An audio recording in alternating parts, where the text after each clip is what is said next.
Hi everyone. Hello. Hi everyone. Welcome to the live stream. It's International Royals TV. Thank you for clicking. And today we'll be discussing Queen Elizabeth II's life history, part 14. And yesterday we discussed part 13, which was called Pandemic and Widowhood. So today we are going to be on session number 14, which is called Platinum Jubilee and Beyond. So please thumbs up if you haven't already, and also please subscribe to the channel if you haven't already. So let's get into it. Queen Elizabeth II's life history, Platinum Jubilee and beyond.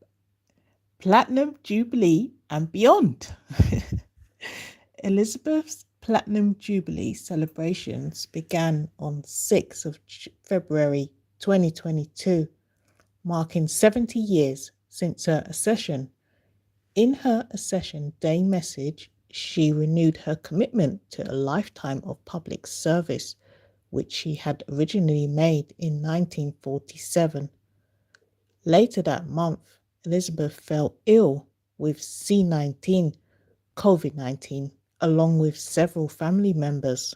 I don't remember the Queen getting COVID. Okay, apparently she did. I am reading from source Wikipedia, so that's what they said. That's what it is. Let's continue. But she only exhibited mild cold-like symptoms. Oh, okay. I thought it wasn't serious. And recovered by the end of the month. Okay, that was good. She was present at the service of Thanksgiving for her husband at Westminster Abbey on 29th of March, but was unable to attend both the annual Commonwealth Day service that month and the Royal Maundy service in April because of the episodic mobility problems. Okay, that's understandable. In May, she missed the state opening of Parliament for the first time in 59 years. Wow, that must have affected her. You know, when you've been present for something for so many years and then all of a sudden you can't attend, that must have really affected her. But she always gets over things quickly and, you know, in her own way. So she must have got over it, but she must have felt that. This is because it says in May she missed the state opening of Parliament for the first time in 59 years. Wow, she must have felt like she broke the tradition, but obviously it wasn't her fault. Let's continue. She did not attend the state openings in 1959 and 1963 as she was pregnant with Prince Andrew and Prince Edward, respectively. The Queen was largely confined to balcony appearances during the public Jubilee celebrations, and she missed the national service of Thanksgiving on 3rd of June.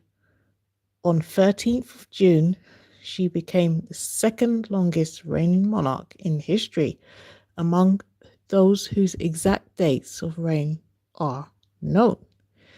With 70 years, 127 days on the throne, surpassing King, I can't pronounce this, Bhumibol Adieu, Adieu, oh my goodness. Adieu, I've murdered the name. I'm so sorry. I can't pronounce this name. This King of Thailand. On 6th of September, she appointed her 15th British Prime Minister, Liz Truss, at Balmoral Castle in Scotland. This was the only occasion on which Elizabeth received a new Prime Minister at a location other than Buckingham Palace. No other British monarch appointed as many Prime Ministers. Oh, wow. Okay, let's continue.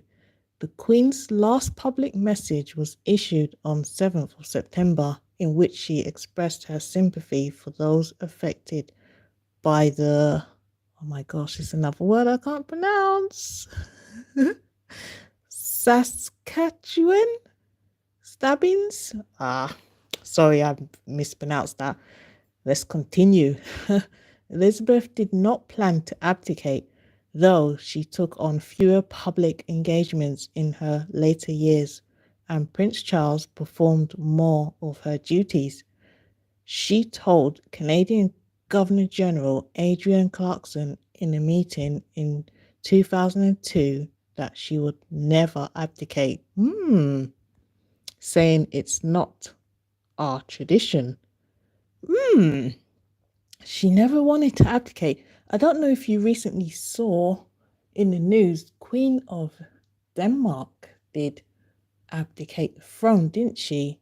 For Prince Frederick and Princess Mary at the time. Now they're Queen Mary and King Frederick of Denmark. Yeah, I know the Queen of Denmark abdicated the throne, but Elizabeth said she's not abdicating the throne, so she stayed. She rided it out to the very end. She said she's not abdicating, but yeah, let's continue. Let me read that part again. She told the Canadian Governor General, Adrienne Clarkson, in a meeting in 2002 that she would never abdicate, saying it's not our tradition. Although, I suppose, if I became completely gaga, one would have to do something. Wow. The Queen and her great personality. I can just imagine her saying that in her accent as well. Look at this. I have to read that again. She said, she said she would never abdicate the throne, saying it's not our tradition. Although I suppose if I became completely gaga, one would have to do something. I wish I heard her actually saying that face to face, don't you? Anyway, let's continue. In June 2022, Elizabeth met the Archbishop of Canterbury, Justin Welby, who came away thinking there is someone who has no fear of death, has hope in the future, knows the rock on which he stands, and that gives her the strength. That's amazing. So that brings us to the end of session number 14, which was called Platinum Jubilee and Beyond. And sadly, the next session we'll be talking about the Queen's death, Queen Elizabeth II's death. So that will be a subject for tomorrow, and that will be session number 15. So if you haven't already caught up with the Queen Elizabeth II's life history, the playlist is on the community tab, and also it's in the playlist section. You can catch up with that. We've got parts 1 to 14 in there already, 1 to 13 in there already, and I'm going to include 14, which is today's one. I'm going to include that in the playlist, and I'm going to put up a poll question as well. So please do answer our poll question before you go. And if you're just joining the live stream, please could you rewind it to the beginning to hear the beginning of this session, which was called Platinum Jubilee and Beyond.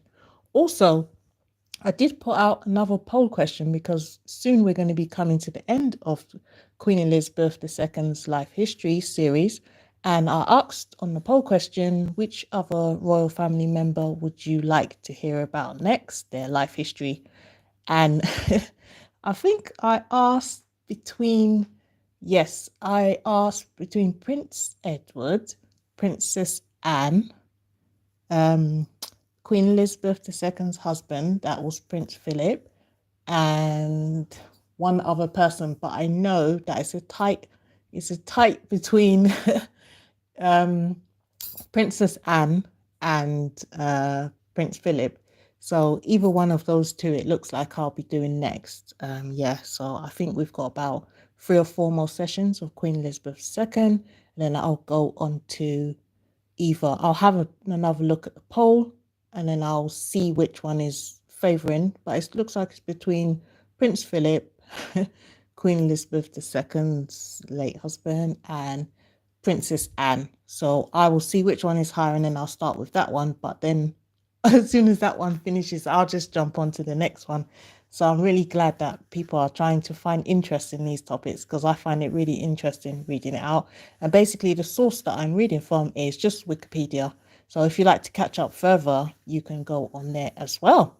But also check out our playlist section, because I've done an audio for parts 1 to 13 already, and we did 14 today, so it's all on there. If you're just joining the live stream, please do rewind this live stream to the beginning so that you can hear the session we did today, and that was called Platinum Jubilee and Beyond. Thank you so much for your time. I do appreciate your time. Hopefully I could see you back tomorrow around the same time. Please thumbs up this live stream if you haven't already, please. And please subscribe as well. That will really help us out. Thank you so much. Do appreciate your time. I'll put up the poll question now. Thank you so much.